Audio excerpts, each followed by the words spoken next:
दिवाळीचे सुंदर दिवे चला आपण लावूया. दिवाळीचे सुंदर दिवे चला आपण लावूया. सजवून घर सारे अंगणात रांगोळी काढूया. अंगणात रांगोळी काढूया. दिवाळी दिवाळी प्रकाशाचा आणि आनंदाचा सण. नमस्कार, मी काव्यानुतर निलेश कातळे. आज मी तुम्हाला आपल्या सर्वांच्या आवडत्या एका सणाबद्दल माहिती सांगणार आहे. तो सण म्हणजे दिवाळी, ज्याला आपण प्रकाशाचा सण असं म्हणतो. दिवाळी म्हणजे तरी नक्की काय बरं? दिवाळी हा भारतातील सर्वात मोठा आणि आनंदाचा सण आहे.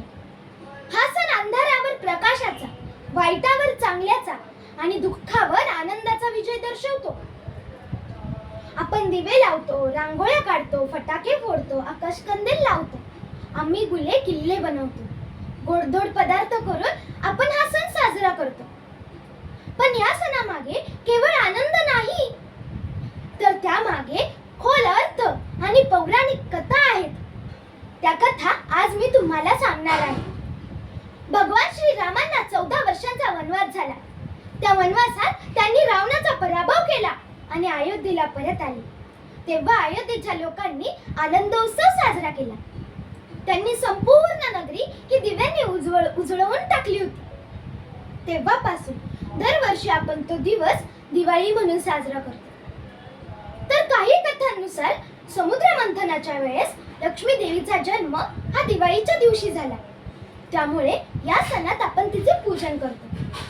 तर काही कथांनुसार भगवान विष्णूंनी वामन अवतार घेऊन राजा बलीचा अभिमान मोडला आणि त्याला पाताळात पाठवले. तो दिवस म्हणजे बलिप्रतिपदा. हा दिवाळीच्या 4थ्या दिवशी साजरा करतात. दिवाळीच्या आरंभाचा पहिला सण म्हणजे वसुबारस, ज्याला आपण गोवस्त द्वादशी असेही म्हणतो. या दिवशी गायी आणि वासराची पूजा केली जाते. कारण हिंदू धर्मात गायी ही केवळ प्राणी नसून तर ती माता आहे. तिच्या शरीरात संपूर्ण देवांचा वास आहे. तिची पूजा केल्यावर आपण संपूर्ण देवांची आराधना करतो. दिवाळीचा दुसरा दिवस म्हणजे धनत्रयोदशी. या दिवशी धन्वंतरी देव समुद्र मंथनातून अमृत कलश घेऊन प्रकट झाले. म्हणून या दिवशी समृद्धी, आरोग्य आणि शुभारंभासाठी नवीन वस्तू खरेदी करणं हेही शुभ मानले जाते. संध्याकाळी यमदीपदान करून यमराजाची कृपा आपल्यावर मिळवली जाते. दिवाळीचा तिसरा दिवस म्हणजे नरक चतुर्थी. या दिवशी भगवान श्रीकृष्णांनी नरकासुर राक्षसाचा पराभव केलेल्या दिवसाची आठवण म्हणून हा सण साजरा करतात. या दिवशी लोक सकाळी लवकर उठून उटणं लावून अभ्यंग स्नान करतात. दिवाळीचा 4था दिवस म्हणजे लक्ष्मीपूजन. हा दिवाळीचा सर्वात सुंदर दिवस आहे. घरात फटाके, फुले, रांगोळ्या, दिवे आणि गोडधोड पदार्थांची रेलचेल सुरू असते.